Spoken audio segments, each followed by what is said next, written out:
I'm happy now to invite our next speaker, Omri Allouche, a very fascinating lecture.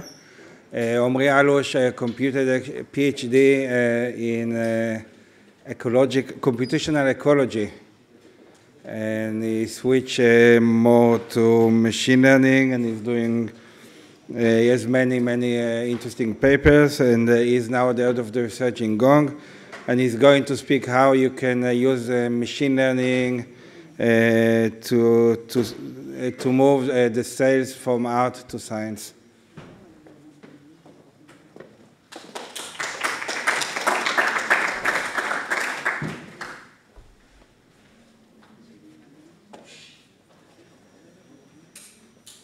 Thank you. If I stand here, is that too far away? I like to move. Cool. So thank you, everybody. Thank you for your time. Oh, that's good.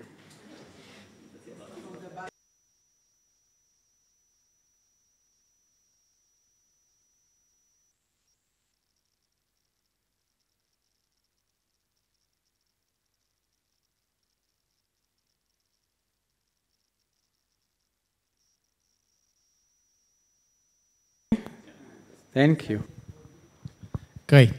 So I want to take you back 40 years ago, 50, 60 years ago, whatever makes you feel old, to a typical marketing meeting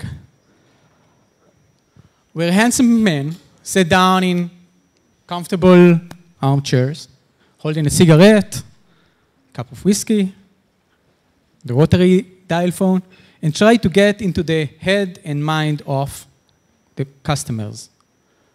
Fast forward to today, this is how a marketing meeting looks like. Dashboards, data, graphs, information, and trying to really learn from small interactions. The same transformation is actually happening right now in the field of sales, okay? And it might seem counterintuitive because we were born to believe that you're either born a salesperson or you never will be, okay? But it's actually not true. Sales is a very quantitative field. At the end of the day, the paycheck that you get is highly influenced by the commission from the sales that you make, and everything is measurable. You know when you did well, you sold. So I want to talk a bit about Gong, the company I work at, leading the AI department and on what we're doing. And at a high level, we're unlocking reality to help revenue-facing teams have better conversations. What does that actually mean? So when you're working in the field, when you're having interactions, when you're talking to customers, and don't think about, do you want to buy a triple of internet, phone, and TV? But think about those long conversations where a company is trying to sell to another company with a lot of details, working with legal and security, understanding the value, going through a POC and stuff like that. There are so many small interactions, and it's very easy not to base what you're doing on reality, but base it on opinions. So Gong is working to allow you to work and use actually reality.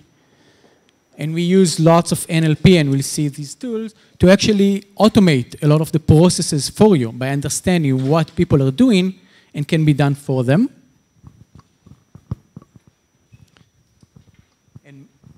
Still better, okay. And making sure that everybody's aligned. When you have the data, when you have the information, when it's accessible, it's not my opinion versus yours. It's much easier to be aligned. Everybody is following the same direction. So how does that actually happen? We begin by capturing interactions. Calls, emails, text messages, CRM updates, a lot of small communications that happen during the conversation. We analyze them. We record calls. We transcribe them. We analyze them. We gather information. And from that, we come out with insights that allow you to better manage your deals and projects, better work with the teams, better coach them, better onboard them, and understand what's going on in the market. And we see examples for all of these. So what does that actually mean? If we have an hour-long conversation that without Gong would look like this, with Gong's speech technologies, NLP, and computer vision technologies, we're able to see who spoke when, what was said, the full transcript, including mentions of competitors or mentions of negative sentiments, cases of questions, etc. We understand the topics that were discussed, and different companies have different topics, and we're able to identify that. The progress of the conversations often have segments in them, and we can understand the structure of the conversation and actually even improve the way we handle conversations based on that, and what's going on the screen, and we see why that is useful. So an hour-long conversation can look like this, with the switches between the speakers, with pretty balanced conversation here, which is great, okay? Not just talking and demonstrating all of the features that we have in the product, but having a conversation. We know who spoke when. We describe the topics. Exactly what did that pitch include? What were they talking about when they were presenting the platform? What is important? What was done? Were they using presentations or a demo in the browser? And based on all of those things, we can improve the way that we interact. So, a small example, we can take the presentation that was presented and using some computer vision and NLP, divide it into slides automatically. And then understand what's written on the slide. And then we can ask questions like, what questions do users usually ask when we show them the pricing?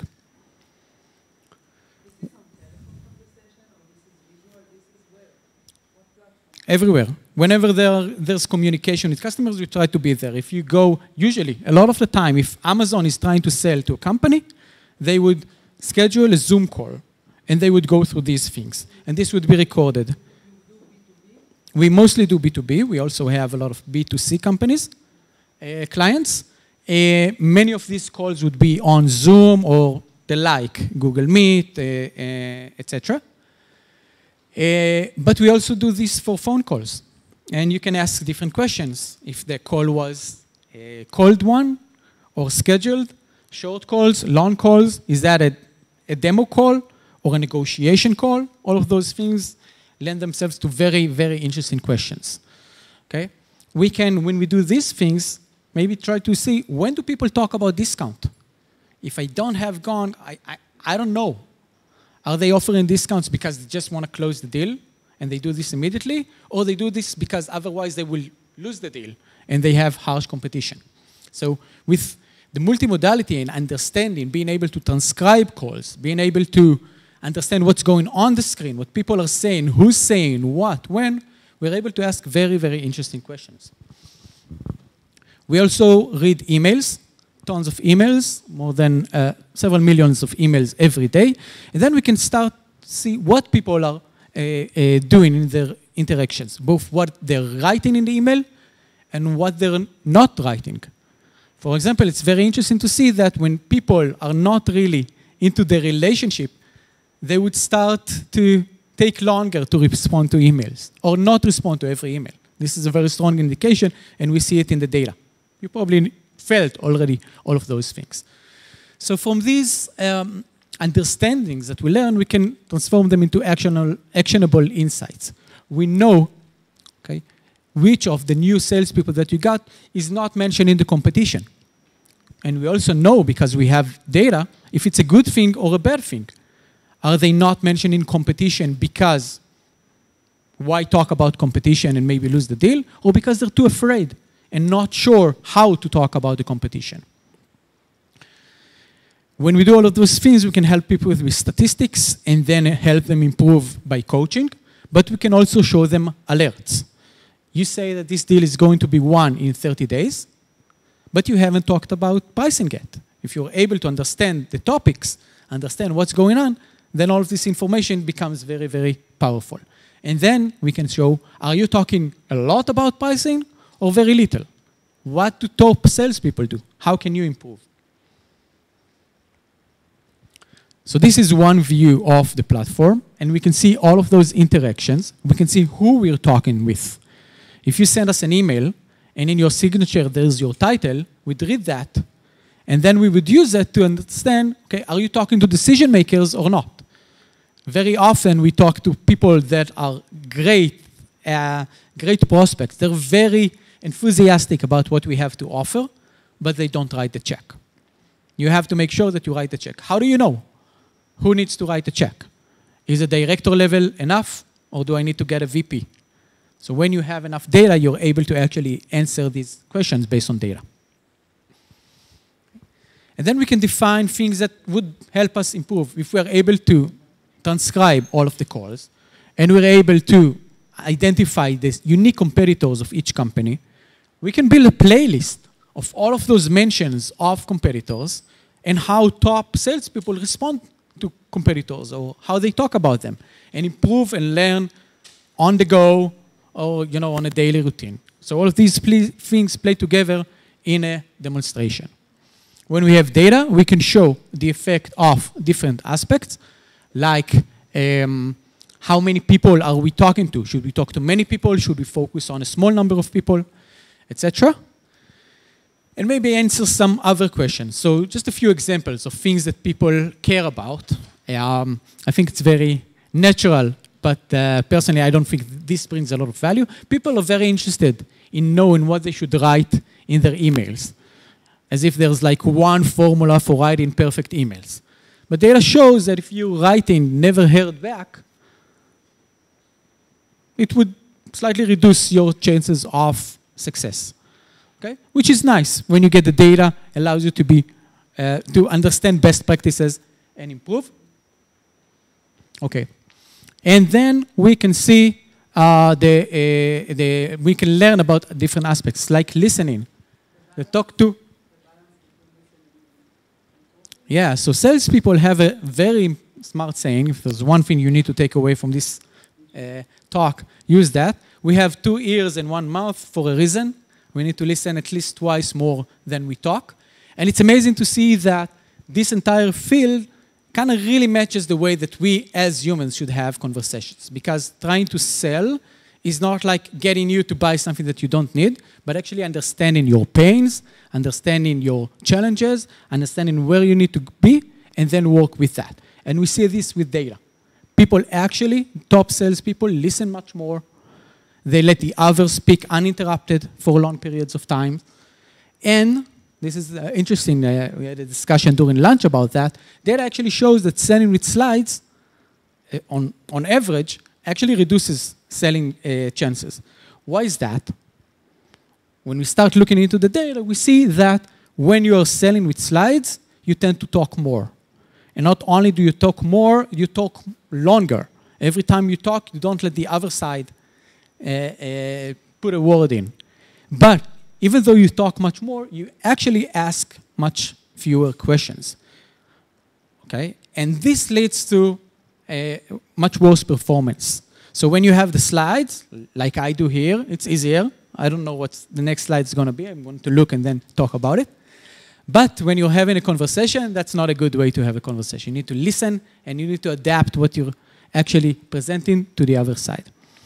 So we also analyze emails by labeling them and understanding the important things that happen in emails. And this is done using basically big models, NLP models, that are trained to predict the next word in large volumes of text, or masked words, large volume of text. A big leap forward in the field was the introduction of a model called BERT, introduced by Google around 3 years ago. What BERT did was actually to take a sentence and mask specific words, and then ask a neural network, a large, powerful neural network, to guess what the missing word is. And this is actually very useful in allowing the model to come up with interesting insights. And what we see is that we're actually able to train our model to do very different tasks when we are using this information. But the challenge for us is actually to do that in many, many languages. And this brings interesting questions around the transferability. being able to work from one language to the other, cultural differences, etc. Okay, I want to maybe jump. How do I get to the end of the conversation? To top here. I'll just jump on these. Okay, let's fill. And just talk a bit for a minute about dreaming. Okay, there's a huge leap forward recently in NLP in what large models can do, in the dreams that we can dream. We've seen conversations and how we interact with them. We've seen how we're actually able to start dreaming big about asking questions and getting things back from the model, the machine. And this opens like a completely new field about being able to have someone have the conversations for you, automate things for you, send emails for you, reply to them, understand, summarize. All of those things are very, very interesting. Can't share a lot about what we're working on, but it's very exciting. And just to say, when I'm talking here, these are the actual people doing a lot of the work. This is Professor Tal Kachman from MIT giving a talk to the group. Personally, very proud that we have over 40% women in the group, which is very encouraging, and hopefully more and more would enter the field. And I want to thank you for your time.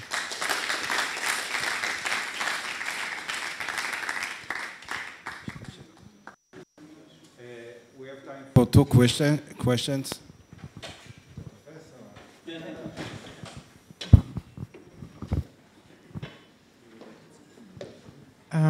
Oh, thank you.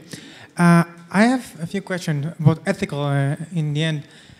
If this program or what could implement in more secure, more identify, if we could blend it in someone's phone or in everyone's phone, to be exact, wouldn't that raise a lot of ethical questions? This is your program in the end. Don't you think it's a bit dangerous in the end? Yeah, great question. Obviously, everybody that is on the call is actively notified about the call being recorded, okay? And that's very important. And we actually make sure that this happens. And if this is not said explicitly, the call would be deleted and information would be removed, maybe referring to other points that were raised earlier. Everything is, and I'm very happy about the GDPR regulation and stuff like that. You can go and request that your data would be deleted, and it would be automatically deleted from all history and all of the things. And as users of these tools, we have to make sure that we ask and enforce our actual right, okay, not to use those things. But when you have this, you actually get more transparency, because we make a lot of efforts not to tell some decision maker, you should fire that person. We don't know enough. We highlight a flashlight and say, she's doing things differently. A lot of the time you'd see that this is better. They learn from those things, okay? We are very far from a machine making decisions, and I don't think that this is the right thing at all, okay? But when you as a customer talk to a company, okay, they record your calls, but you can get the call, right? With Gone, you can. Okay, you will get the call later, which is very powerful. Another short questions. Okay, just ask very, very shortly, and then so another two questions. Okay, you can start. Let's make a yes/no question. Which one? Are you hiring? Yes. So, how do the salesperson react to this technology? Maybe a follow-up question to the previous question. I mean, do you experience objections? Perhaps people don't feel comfortable with any words coming out of their mouth being analyzed and then meters and so on. Yeah, it's a very interesting phenomena. When Gong started, it was just 6 years ago. Most VCs or even sales organizations in the beginning said, I'm not going to let anyone record my calls. But we actually see that mostly young people are very into the digital area. They're fine with being recorded. It actually gives them power. They want to improve. They want to be able to see what others are doing. And this is not like a zero-sum game. It's not like if other people in my team are going to steal my amazing sales tactics. If we are able to do this better, all of us are going to make much more money. And it actually comes down to money for them because they're closing more deals, they get more commissions, and everyone is happy. And when you provide value, you don't have to take notes. You don't have to remember. When you're preparing for a meeting, you go to Gong and you get the summary and everything is fine there. Then if you say no and you're not with these things, then it's a major aspect. So you can ask very, very short question, but Omri answer very shortly. Okay, so I suppose people are actually making decisions based on your data. So how do you deal with inaccurate data? Because I suppose your algorithm isn't 100% accurate. How do you show that? Do you visualize that somehow? What do you do with that? Yeah, good question. We actually make an effort to show you the full picture, allow you to make your own decisions, and actually follow up on them as well. We will not tell you do this or do that most of the time, and even when we do, it's not like life-changing at any aspect. And I think that the most important aspect of all of this like machine learning stuff is actually bringing the data and making it more accessible to people so they will make the decisions. Okay, very, very, very short, because we don't have time. Very, very short and very short answer. First of all, I want to say that, in my opinion, this product is magnificent. Do you plan on applying these algorithms and methods to improve emergency services and improve the quality of service that people are getting? Yeah, great question. I think we are exploring right now. Yeah, we are exploring right now what you can do with the current technology and with where the entire field is going, and it's very promising. I think that when done right, you can really help everybody have better access to information, faster access when it's actually needed. It's a great time to be working on those things. Thank you very much.